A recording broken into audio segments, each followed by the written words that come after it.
Pride and Prejudice by Jane Austen. Chapter XLII. Had Elizabeth's opinion been all drawn from her own family, she could not have formed a very pleasing opinion of conjugal felicity or domestic comfort. Her father, captivated by youth and beauty, and that appearance of good humour which youth and beauty generally give, had married a woman whose weak understanding and illiberal mind had very early in their marriage put an end to all real affection for her. Respect, esteem, and confidence had vanished for ever, and all his views of domestic happiness were overthrown. But Mr. Bennet was not of a disposition to seek comfort for the disappointment which his own imprudence had brought on, in any of those pleasures which too often console the unfortunate for their folly or their vice. He was fond of the country and of books, and from these tastes had arisen his principal enjoyments. To his wife he was very little otherwise indebted than as her ignorance and folly had contributed to his amusement. This is not the sort of happiness which a man would in general wish to owe to his wife, but where other powers of entertainment are wanting, the true philosopher will derive benefit from such as are given. Elizabeth, however, had never been blind to the impropriety of her father's behaviour as a husband. She had always seen it with pain, but respecting his abilities, and grateful for his affectionate treatment of herself, she endeavoured to forget what she could not overlook, and to banish from her thoughts that continual breach of conjugal obligation and decorum, which, in exposing his wife to the contempt of her own children, was so highly reprehensible. But she had never felt so strongly as now the disadvantages which must attend the children of so unsuitable a marriage, nor ever been so fully aware of the evils arising from so ill-judged a direction of talents. Talents, which, rightly used, might at least have preserved the respectability of his daughters, even if incapable of enlarging the mind of his wife. When Elizabeth had rejoiced over Wickham's departure, she found little other cause for satisfaction in the loss of the regiment. Their parties abroad were less varied than before, and at home she had a mother and sister whose constant repinings at the dullness of everything around them threw a real gloom over their domestic circle. And though Kitty might in time regain her natural degree of sense, since the disturbers of her brain were removed, her other sister, from whose disposition greater evil might be apprehended, was likely to be hardened in all her folly and assurance by a situation of such double danger as a watering-place and a camp. Upon the whole, therefore, she found, what has been sometimes found before, that an event to which she had been looking forward with impatient desire did not, in taking place, bring all the satisfaction she had promised herself. It was consequently necessary to name some other period for the commencement of actual felicity, to have some other point on which her wishes and hopes might be fixed, and by again enjoying the pleasure of anticipation, console herself for the present, and prepare for another disappointment.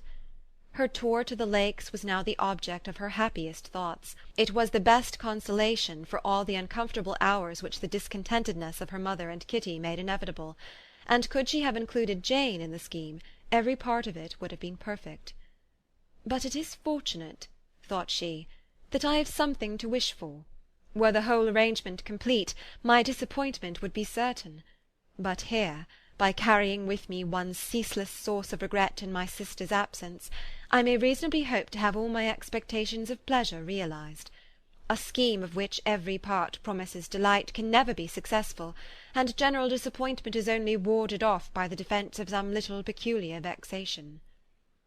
When Lydia went away she promised to write very often and very minutely to her mother and Kitty, but her letters were always long expected and always very short.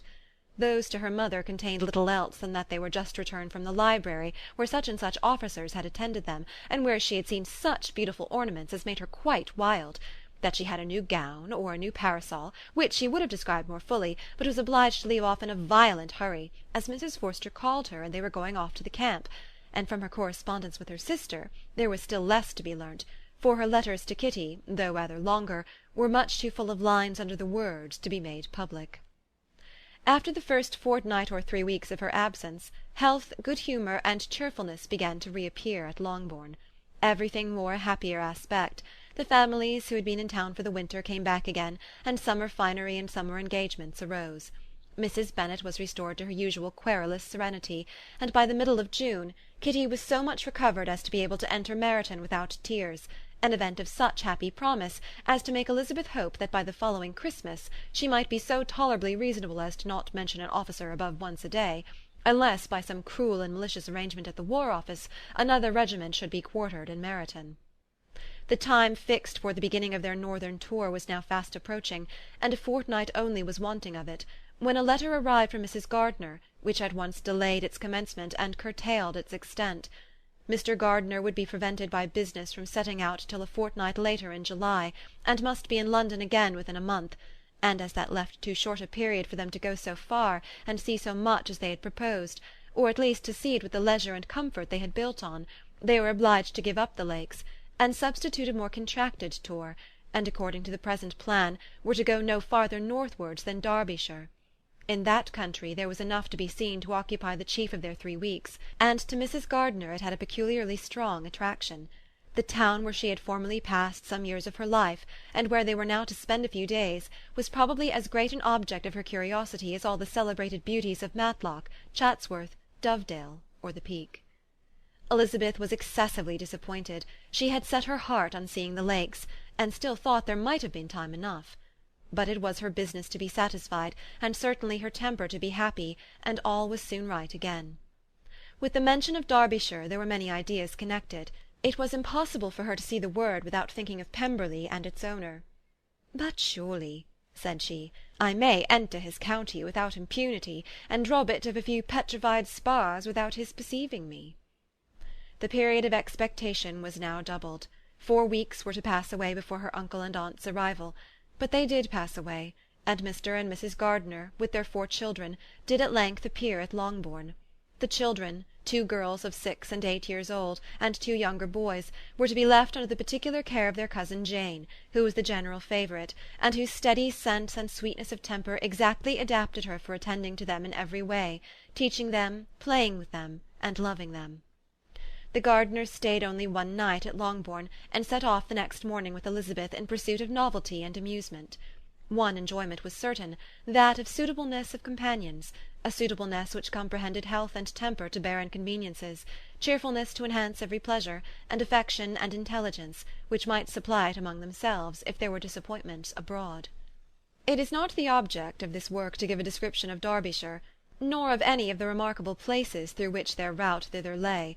Oxford, Blenheim, Warwick, Kenilworth, Birmingham, etc., are sufficiently known. A small part of Derbyshire is all the present concern. To the little town of Lambton, the scene of Mrs. Gardiner's former residence, and where she had lately learned some acquaintance still remained, they bent their steps, after having seen all the principal wonders of the country, and within 5 miles of Lambton, Elizabeth found from her aunt that Pemberley was situated. It was not in their direct road, nor more than a mile or 2 out of it. In talking over their route the evening before, Mrs. Gardiner expressed an inclination to see the place again. Mr. Gardiner declared his willingness, and Elizabeth was applied to for her approbation. "My love, should not you like to see a place of which you have heard so much?" said her aunt. "A place, too, with which so many of your acquaintances are connected. Wickham passed all his youth there, you know." Elizabeth was distressed. She felt that she had no business at Pemberley, and was obliged to assume a disinclination for seeing it. She must own that she was tired of seeing great houses. After going over so many, she really had no pleasure in fine carpets or satin curtains.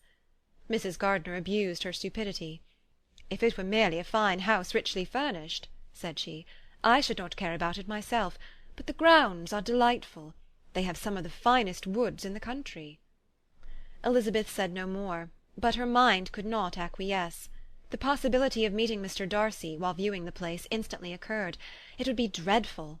She blushed at the very idea, and thought it would be better to speak openly to her aunt than to run such a risk. But against this there were objections, and she finally resolved that it could be the last resource, if her private inquiries to the absence of the family were unfavourably answered. Accordingly, when she retired at night, she asked the chambermaid whether Pemberley were not a very fine place, what was the name of its proprietor, and, with no little alarm, whether the family were down for the summer. A most welcome negative followed the last question, and her alarms now being removed, she was at leisure to feel a great deal of curiosity to see the house herself, and when the subject was revived the next morning, and she was again applied to, could readily answer, and with a proper air of indifference, that she had not really any dislike to the scheme. To Pemberley, therefore, they were to go. Chapter 42